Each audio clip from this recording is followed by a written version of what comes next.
Hi, எல்லாருக்கும் வணக்கங்க. நெறைய பேர் வந்து எதுக்காக விவசாய கடன் தள்ளுபடி பண்ணணும்?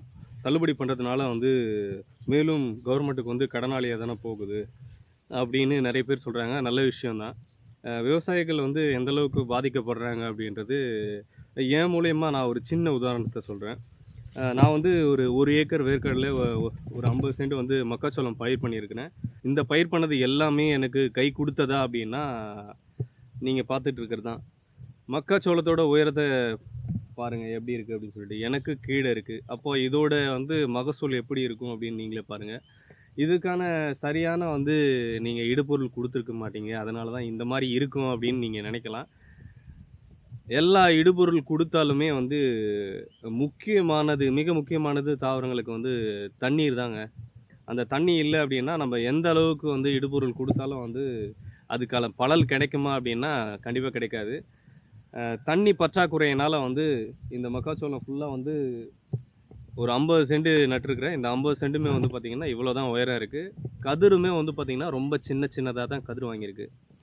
இது நான் வந்து நேரடி பாசனத்தில பண்ணல. சொட்டு நீர் பழுப்பு மூலியமா தான் வந்து இந்த மக்காச்சோளத்துக்கே வந்து தண்ணி பாய்ச்சிக்கிட்டு இருக்கேன். அதே மாரி இன்னும் 1 ஏக்கர் வந்து பார்த்தீங்கன்னா, வேர்க்கடல போட்டிருந்தேன். அந்த வேர்க்கடல போட்ட வேர்க்கடல வந்து நல்லபடியா மகசூல் குடுத்ததா அப்டின்னா, இல்ல. காரணம் என்னன்னா, சரியான நேரத்தில மழை இல்ல, தண்ணி இல்ல. தண்ணி இல்லாத பற்றாக்குறையினால வந்து அப்படி ஃபுல்லா தீஞ்சு போச்சு. அது ஒரு 50,000 இது ஒரு 50,000 கிட்டத்தட்ட நமக்கு இந்த விவசாயத்தின் மூலியமா ஒரு ரூ. 1,00,000 கிடைக்கும். இதன் மூலியமா நம்ம நம்ம கடன ஈஸியா அடைச்சிரலாம் அப்படின்னு சொல்லிட்டு இந்த மாரி பண்ணேன் நானு.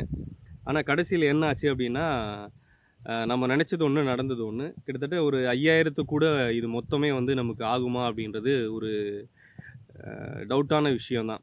இதுதான் வந்து விவசாயத்துல உள்ள நிலைமை. போன தடவ வந்து பயிர் பண்ணி, அதுல இருக்கிற வருமானத்த எடுத்து இந்த விவசாயம் பண்ணோம். இப்ப இந்த விவசாயம் உட்காந்துருச்சு. இதுல வந்து போன முறை சம்பாரிச்ச பணமும் போச்சு. இந்த முறை போட்ட உழைப்பும் போச்சு. ஆக மொத்தம் வந்து விவசாயிகளோட வாழ்க்கை இப்படி தான் போயிட்டு இருக்குங்க. அதனால தான் வந்து பார்த்தீங்கன்னா, விவசாயிகள் வந்து விவசாய கடன வந்து ஆவலோட எதிர்பார்த்துட்டு இருந்தாங்க. அந்த விவசாய கடன் தள்ளுபடி வந்து இப்படி முடியும்னு வந்து யாரும் எதிர்பார்க்கல. இப்போ வந்து மறுபரிசீலனை பண்ணியிருக்கிறாங்க. இந்த முடிவு வந்து மீண்டும் வந்து முன்னாடி சொன்ன மாதிரி விவசாய கடன் தள்ளுபடி வரும்னு ஆவலோட எதிர்பார்த்துட்டு இருக்கோம் நெறைய விவசாயிகள். அதுல நானும் ஒருத்தன். நீங்க நினைக்கலாம், "ஏன்பா உனக்கு இவ்ளோ பேராசை? உனக்கு எந்த காலகட்டத்தில எவ்ளோ தண்ணி இருக்கும்? ஆ எவ்ளோ மழைப்பொழிவு இருக்கும்னு தெரியாதா விவசாயம் பண்ற உனக்கு? அப்புறம் ஏன் இந்த மாரி வந்து அளவுக்கு அதிகமா ஆசைப்பட்டு வேர்க்கடல, மக்காச்சோளம் இது எல்லாமே பயிர் பண்ண? எதனா ஒண்ணா பண்ண வேண்டியது தானே!" அப்படின்னு நீங்க நினைக்கலாம். என்ன ஒரு பேராசை தான், ஒரு நப்பாசை தான். எப்படியாவது கடன அடைச்சிற மாட்டோமா அப்படின்ற ஒரு ஆசை தாங்க. அந்த ஆசையினால தான் வந்து பார்த்தீங்கன்னா, இவ்வளோ தூரம் பயிர் வச்சேன். இவ்வளோ தூரம் பயிர் வச்சதுலயும் வந்து பார்த்தீங்கன்னா, பலன் கிடைச்சதா அப்படின்னா, கிடையாது. அதான் சொன்னேன் பாருங்க. ஒரு ரூ. 30,000 நான் செலவு பண்ணேன். 30,000 செலவு பண்ணதுல எனக்கு வந்து ஒரு 5,000 கூட கிட்டுமா அப்படின்றது டவுட்டு தாங்க. இந்த மாரி வந்து விவசாயத்த பத்தி நான் எப்பவுமே வந்து நெகட்டிவா சொன்னதே இல்ல. எனக்கு அது பிடிக்கவும் பிடிக்காது. விவசாயிகள் எப்பவுமே வந்து கெத்தா இருக்கணும். நல்ல அ சூப்பரா விவசாயம் பண்ணணும். அதன் மூலியமா நல்ல வருமானம் எடுக்கணும் அப்படின்றது தான் என்னோட நோக்கம்.